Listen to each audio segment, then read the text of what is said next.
અર્થશાસ્ત્ર મંડળની અમારી આ 52મી કોન્ફરન્સ છે અને વચ્ચે કોરોનાના કારણે લગભગ 3 વર્ષ અમારી પરિષદ મળી ન શકી, પણ કુલ તમે જુઓ તો 55 વર્ષથી આ મંડળ કામ કરે છે.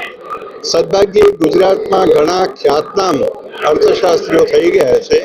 Professor CN Vakil, professor Anjaria, professor Dantwala, professor Lakdawala વગેરે ખૂબ ખ્યાતનામ અર્થશાસ્ત્રીઓ હતા, જેમણે રાષ્ટ્રીય કક્ષાએ પણ ઘણું મોટું કામ કર્યું છે. જેમ કે પ્રોફેસર દાંતવાલાએ ગાંધીજીનો જે ટ્રસ્ટીશીપનો સિદ્ધાંત છે એ આખો લખી આપ્યો હતો. આવી રીતે આ એક મોટી ટ્રેડિશન છે અને એમાં ઘણા બધા અમારા અર્થશાસ્ત્રીઓ સિનિયર માણસો જોડાતા રહે છે અને જુનિયર્સને એમાંથી ઘણું શીખવા મળે છે. દર વર્ષે અમે જુદા જુદા સ્થળે નિમંત્રણો મળે એ પ્રમાણે આ પરિષદ યોજીએ છીએ. લગભગ 300થી 500ની સંખ્યામાં અધ્યાપકો આમાં ભાગ લે છે અને ખૂબ મોટી ચર્ચાઓ ચાલે છે. જુદા જુદા નિષ્ણાતો પાસે ખાસ પ્રકારના વ્યાખ્યાનો પણ અમે ગોઠવીએ છીએ. વ્યાખ્યાન સિરીઝ પણ ચાલે છે. દર વર્ષે આ કોન્ફરન્સમાં ખાસ કરીને જે યુવાન અધ્યાપકો આવે છે એ ઘણું બધું શીખીને જાય છે. કારણ કે એમ કહેવાય છે કે તમે લાઇબ્રેરીમાં 6 મહિના જે કામ કરો એ કોઈક નિષ્ણાત અધ્યાપકની પાસે બેસો તો 1.5 કલાકમાં એ તમને મળી જાય. એટલે 1.5 કલાક બરાબર 6 મહિના, આટલો મોટો ફેર પડે છે.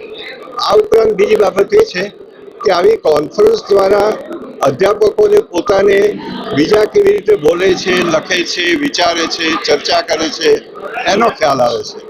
આવા કોઈ મુદ્દાઓ જેને આપણે સોફ્ટ સ્કિલ કહીએ એ કોઈ કોલેજમાં શીખવામાં આવતા નથી. અભ્યાસક્રમોમાં આવા વિષયો નથી, પણ અહીંયા આગળ બીજાની આગળ રજૂઆત કરવી, પોતાના સમકક્ષ માણસો સમક્ષ પોતાના વિચારો મૂકવા, એ વિચારો ઉપર ચર્ચાઓ કરવી, આ બધી પણ તકો મળે છે અને આ એક વિશેષ શિક્ષણ છે. એટલે હું એમ માનું છું આ પરિષદના છેલ્લા લગભગ 16 વર્ષથી હું એમાં પ્રમુખ પદે છું અને બધા મિત્રોનો મને પુષ્કળ સાથ સહકાર છે.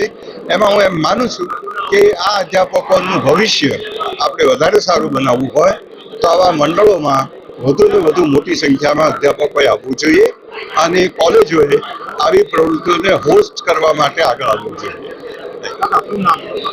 રોહિત શુક્લ. મારું નામ પ્રોફેસર રોહિત શુક્લ. આજ રોજ ગુજરાત અર્થશાસ્ત્ર પરિષદની 52મી રાષ્ટ્રીય અધિવેશન યોજાઈ રહ્યું છે. તેમાં હું પોતે એટલે કે doctor Mohan Patel, vice chancellor, Krantiguru Shyamji Krishna Varma Kutch યુનિવર્સિટીના કુલપતિ, અહીંયા સેક્રેટરી તરીકે ઉપસ્થિત રહ્યો છું. આ કોન્ફરન્સની અંદર ભારતભરમાંથી 300થી પણ વધુ આજે પાર્ટિસિપન્ટ્સ પોતાના પેપરો રજૂ કરનાર છે. આ અધિવેશનમાં આપણે સૌ જાણીએ છીએ તેમ કે 2 વિષયો પસંદ કરવામાં આવ્યા છે.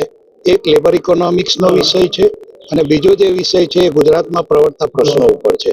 આ બંને વિષયો ઉપર જુદા જુદા 100થી પણ વધુ સંશોધન પત્રો રજૂ થનાર છે અને કહેતા આનંદ થાય છે કે આ ઉદ્ઘાટન સમારોહની અંદર ડૉક્ટર IG પટેલ સેન્ટેનરી યર એટલે કે 100મું વર્ષ એમનું આ વર્ષ યોજાઈ રહ્યું છે. એમાં એમના ધર્મપત્ની અલકનંદાબેન પટેલ પણ ઉપસ્થિત રહ્યા છે.